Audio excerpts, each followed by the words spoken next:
Welcome to the Inner Game Coach Show. My name is Ann Zaprazny, and today I have the great fortune of being joined by Dr. Mansell. So welcome. Thank you for having me. We are behind the scenes at the annual conference for PATS. So Jamie, tell us why this conference is so important. Sure. So PATS is the Pennsylvania Athletic Trainer Society, and we're bringing together both our certified athletic trainers as well as our athletic training students for a lot of programming to help better our patient care. Our theme this year is called Elevate the State. We just had a modernization of our Practice Act, so what we're allowed to do in Pennsylvania as athletic trainers. And we're really trying to make sure that all of our members are educated on what we're able to do and then also being able to practice those skills. So we're super excited this year that we have hands-on experiences for them. Outside, I just watched giant cold tubs and big mannequins being drug into the room. It was pretty great to be able to see that. And people have been coming up to me saying, I'm so excited to be able to actually do stuff today, right? A lot of the conferences that we go to, we sit, we listen to lectures, we stay awake. They're not going to be able to sleep in these hands-on. It's very exciting. It's really trying to make sure that we're able to practice at the top of our scope. You know what? People learn by doing. Absolutely. People learn by doing. Same. So I Yes. love that you made that happen. Yes. Athletic trainers. A couple of things I heard. One, you used the word patience, right? Mhm. So you're in healthcare. We are in healthcare. Right. So why is your role, why is the role of an athletic trainer so important to Absolutely. So I'll tell you a funny story. When I originally met my now husband, I was in a PhD program and PhD in athletic training. And he said, I didn't know you could get a PhD in that. I still married him. And are you still married? We are still All married. right. Yes. That's good. Yes. He quickly learned what an athletic trainer is because he had a lot of preconceived notions that were pretty untrue. So athletic trainers are vital members of the healthcare team. And when we're thinking about the traditional sports settings, athletic trainers are there every day to evaluate injuries, treat, rehabilitate. But the thing that I think is most important is that they're also there for emergencies. That's the one thing that I think really separates us from a lot of our peer healthcare providers that we kind of get lumped in with sometimes, is that we are really trained for those emergencies to happen. To me, as a parent, I ask the questions when my daughter is participating in sport. Will there be an athletic trainer present? Is there an AED present? Is there an emergency action plan? They see me coming at this point and they know what I'm about to ask. But we're really there for that health and safety of the athletic or physically active population. There's so many aspects of our job that people don't realize. So my husband is right there advocating for us. Sometimes he'll be on social media and he'll say, you know, somebody called you guys just trainers, or they said that you just tape ankles, but you should get on there and respond because you do so much more than that. I feel like that was a big feat. I got him to really understand, not only understand, but go out and advocate for us. That's really what I'm trying to get all of our athletic trainers here to do as well, and our students, so that people understand our true value. A lot of times I think that ATs tend to like to work in the background and make things happen, but we have to be louder. We have to show people that true value in healthcare. You know, you made some comments that really resonated for me when you say, you know, I often ask, is there a trainer on site? Is there an AED? And I think about the youth sports movement, and people are dropping money and they're not asking those questions. Right. Talk a little bit more about why those two questions, is there a trainer? Is there an AED? Are so important. Yeah. I mean, you know, working in athletic training, I've seen the bad things happen. I've heard things happening when my students are at some of their clinical sites. And I think it's my responsibility to make sure that if it's my kid, she's got to be safe. So the AED question is vital because, and I think people tend to not realize that we do have sudden cardiac deaths happening in young patients. I think people think that is something that's older, so it's not on the forefront of people's minds, but it's vital to have us there. If we do have that sudden cardiac emergency, we know that early CPR, early AED, and early transport are vital to saving a life. So I always ask if that's there. But an AED is only good if somebody knows how to use it. And as an athletic trainer, I know that we are prepared not only in how to use the AED and identifying when we need to use it, we also have that emergency action plan in our heads. We know these are the steps that I need to take to make sure that I am taking care of this patient and then I'm getting them to the hospital. And we've heard of cases where the AED has been locked away, or we've heard of where they didn't know where the AED was, or there was no one there to administer it. So having that AED is vital, but we then also need to have somebody there to use it. And in my opinion, it should be an athletic trainer. We are trained in all of these situations. And again, I think that key piece is that we can maintain our cool, but we also know that emergency action plan is running in our heads. So I'm a chair of a nonprofit, and you've just identified maybe a talent that I need to recruit to be on my nonprofit. We have an AED. We were trained, and it's an AED that talks to us and tells us how to do it. Yeah. And we That's have it great. in a backpack, so we always have it with us at our resources. But I would probably have far less stress if I had an athletic trainer on our board. We know their role is important, and we know that they're trained to handle emergencies. And we know we live in a world of budget cuts, and schools are not immune to budget cuts, right? So, I'm a school, I'm challenged. What's your advice? So I always say that if you can afford to have athletics, you can afford to have an athletic trainer. What you can't afford is to not have one. Really, because if some sort of an emergency happens and there's no one there to take care of it, that is going to cost you a lot more in the long run. And hopefully it's not a life and it's just money. But this is a place that we really need to make sure that we are putting those resources to make this a safe place for everybody to participate. There are so many things that can happen, and we need someone at those events to make sure that we have the plans and that we can get through it. But in the long run, it's going to be more expensive if you don't hire that athletic trainer. And it is an investment in the health and safety of your athletes. Even if it's not an emergency situation, there are, we do the rehabs, we do the evaluation. Those are being done in-house rather than having people sent out somewhere else. Athletic trainers save money. We are oftentimes listed as a way to reduce some of the liability insurance for athletics or for school districts. So I would encourage people to make sure that they are figuring out what the problems could be if there isn't one present. What's the ideal ratio? That's a great question. You think about, we have small schools, we have really large schools. You could have one event, you can have multiple events. Yep. So what's the ideal ratio? Yeah. So that is such a multifaceted question, but our National Athletic Trainer Society has some things on their website that you can plug in a lot of information in order to get how many athletic trainers you would need at that venue. So it takes into account what sports you have specifically, how many athletes you have participating in those sports. Some sports are going to require more time and, more emergency management skills. There will be more injuries. So there's a great equation that they have worked out that you can do on that website. But there are a lot of places that are operating on the backs of one athletic trainer. And if you think about how much athletics has exploded, this is a lot of time on that person's schedule. It's a lot of time that you wouldn't have in your traditional 9-to-5 job. It's requiring so much time. And for a person to almost be in 2 or 3 places at once, that one is often not enough. I can't imagine the stress, right? Stressful. If you are, understaffed and there are multiple events going on, I can't imagine the stress of like, I hope it all goes okay today. Exactly. And I think that's one of the main reasons why I always advocate for you to figure out how many you need and just putting the resources behind it. Again, making sure that if you are fully staffing your athletics program, you're fully staffing all of those things, that really does, you need to include the athletic trainer in those equations.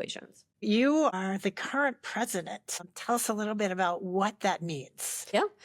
It kind of means that I'm running the organization at this point, listening to what our members are wanting to see us do.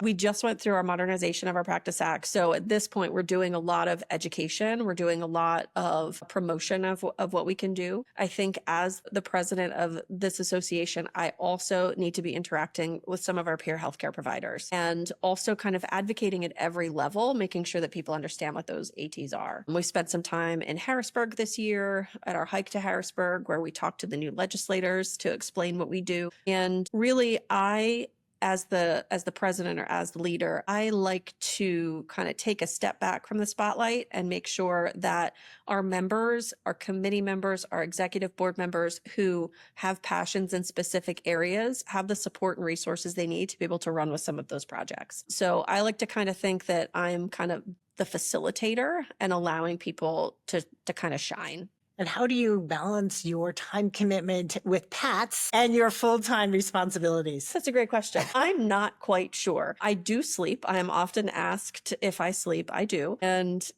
I think one of the things is that it does kind of roll into my job a little bit. I'm an athletic training educator and I work in a college of public health. So I often have an audience of people who will listen to me, begrudgingly sometimes, about all of these issues. And I'm constantly kind of pushing forward, athletic trainers are public health, athletic trainers work in the community. How can we get our folks to be recognized? So I think a lot of what I'm doing in PATS is kind of parallel to what I'm doing in work and vice versa. So I think it's been good in those regards. But again, I also have a fantastic team in both of those areas. I'm fortunate that the dean that I work for is a fan of athletic trainers and an advocate for ATs, and she really supports me in my efforts here. And the executive board and our committee chairs, our committee members, and our everyday members do so much to make this work. Right. So I'm not the only person that is pushing efforts forward. I am really kind of that facilitator in the background. So I've been super fortunate on both fronts where I've got a good team. What inspired you to go into this field? Like most people, I had some sort of an experience in high school that led me into AT. Most people will say, I was an athlete and I got hurt. My story is I didn't make the volleyball team, and my best friend's father was the football coach. And he said, James, why don't you be a manager for the football team this year? Maybe like try out for volleyball again next year. I was like, sure, I don't know what that means. But the manager really worked alongside the full-time athletic trainer. And, I did things like getting the water ready and helping get all the equipment out to the field. But I also got to see what that athletic trainer was doing. And I got to pick her brain about what that job was, how she got there. And that really inspired me to go into this. My entire life up until then, I said I wanted to be a teacher. Junior year in high school, when I went to apply for colleges, I said, I'm going to be an athletic trainer. My parents were shocked, didn't really know what that meant. They were a little bit nervous because, that was that big change from what I've said forever. But it was really seeing the changes that AT was making in the healthcare and the health of the lives of those patients made me say, this seems like it would be pretty cool to do. Everybody was shocked because I don't actually like to watch sports. My parents were like, what? You're going to have to be on the sidelines. I'm like, yeah, but the injuries are kind of cool. That's what I'm watching for. So they really thought I was going to change my major. But in the end, I am now an AT educator. So I guess we were kind of both right. That's really, really fascinating. And today, still not excited about watching sports? I don't. I'll watch the Sixers. I live in Philly, and the Sixers are kind of like the city's team that I appreciate. But I will often be in another room in our house, and my husband will pause the TV and yell, somebody got hurt. Come figure out what it is. Do you have an answer for Embiid? Gosh. Oh, Embiid. I do love him. Right? Is he injury prone or what? He's a big stature. Yeah. Right? Yeah. And he is not afraid to get in there. No, and he's not afraid to go down. Exactly. Basketball was my sport. I'm 6 feet tall. I don't think I ever hit the ground. He's not afraid. Yeah, he's not afraid. Yeah. That's amazing. He's got some of that Philly in him. Yeah, so you know what? I love your journey, and I love the power of mentorship and observation. Mm-hmm. How many years were you the football manager? I was all 4 years in high school, and then I went immediately into an athletic training program for undergrad, and I got out there that freshman year, and I've kind of never turned back. That was my decision, and I was sticking to it. Nice. I noticed on the agenda we have tenured professionals and we have students present, and you had a quiz bowl. Did you have a chance to be part of that quiz? I actually was an audience member. I was so afraid that I wasn't going to do well that I put like a funny nickname on my little app so that the students couldn't say, man, this lady's our leader. But I did pretty well. I held my own. Yeah. Why the quiz bowl? Why the quiz bowl? Yeah, I think One, we want to make sure that we're bringing our students and our professionals together so that they can have that networking opportunity, but it's a fun environment. And I think the other thing is it's a little bit of continuing ed that's almost hidden. Sometimes there might be questions on there that we think we know the answer to, or we say, oh, I've never heard that word before. And what are we going to do? And take out our phones. We're going to look at it a little bit. And now we know something new. So it's educational, it's fun, and it's bringing people together. It's one of my favorite things about our convention every year. Nice, nice. All right. So if I'm in Pennsylvania and I'm an athletic trainer and I'm not part of your society, email me. Inspire me. What am I missing? Yeah, absolutely. We are a great member organization that really advocates for athletic trainers in the Commonwealth, as well as our patient population. Without our member support, we wouldn't have been able to do the scope of practice changes over the last few years. And that's getting us seen by the legislators. It's getting us seen at all of these different places where now people know what we do. Now people might be starting to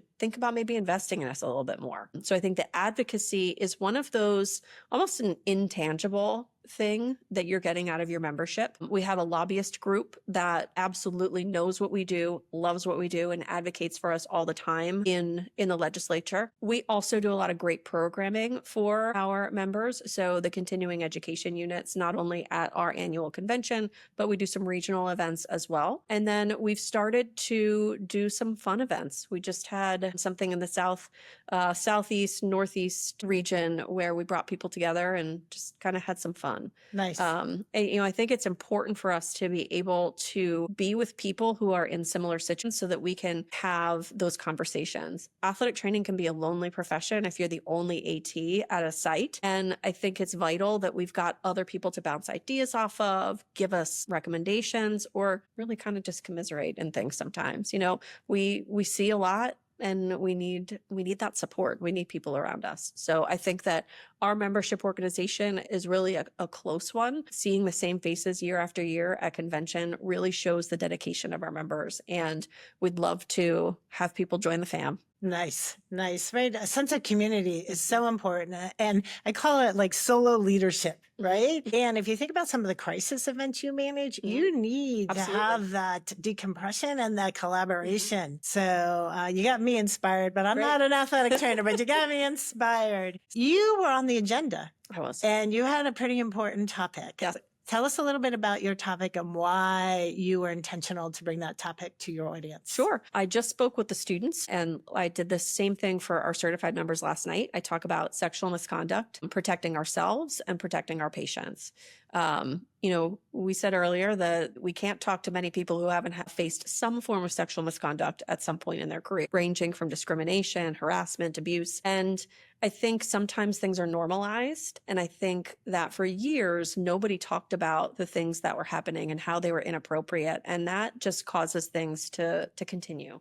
Things happened when I was a student that I didn't recognize as being inappropriate. And then when I became an educator, people would graduate years later, they'd come back and say, this thing happened when I was a student. And I'd say, oh my goodness, why didn't you tell me? And that's really inspired my line of research to be in this area. And I realized that we need to have loud advocates to prevent some of these things. I think it's vital that we all can see what's inappropriate. We all know how to properly report it. And then we also know some ways that we can hopefully prevent it. After I talked with the students, I had a number of them come up at the end and just say, I loved this presentation. I wish we would have heard it before I went out for my first clinical experience. I wish that I felt empowered to be able to say things to, people making offhand comments or things like that. So it's a topic that is kind of my research line in my career now. And I just find it so important for our members to hear. Yeah, it's absolutely imperative, right? That we talk about it, we teach it. You put language around it, etc. Before we got on camera, I had shared I have a 20-year-old daughter and a 29-year-old daughter. And, the same junk that surfaced early in my career is surfacing in their career. And to have the language to say that's inappropriate, there's no need for that to continue to when it's at that infancy stage. And there's this culture sometimes that says, hey, let's tolerate it. So I love that you put it on the agenda and that you're empowering people to recognize it and know how to report it and how to handle it. Yep. If there's one thing that you wanted people to take away from your organization, what would that be? I think one big thing is that athletic trainers are healthcare providers and public health. So there's a misconception behind us. I want folks to recognize us as healthcare providers, also knowing that we practice public health. We are in the community. A lot of the stuff that we're doing with our patients, a lot of the education can kind of, filter into families and other members. So, we're doing a lot of tireless work out here, and I'd love for our members and our athletic trainers, athletic training students to be recognized for a lot of those efforts. You're making a difference in the lives of many, many people. Absolutely, yeah. So as a parent of athletes, I appreciate it. My youngest, has a nickname as the woman with the most tape, because she's always, in the term.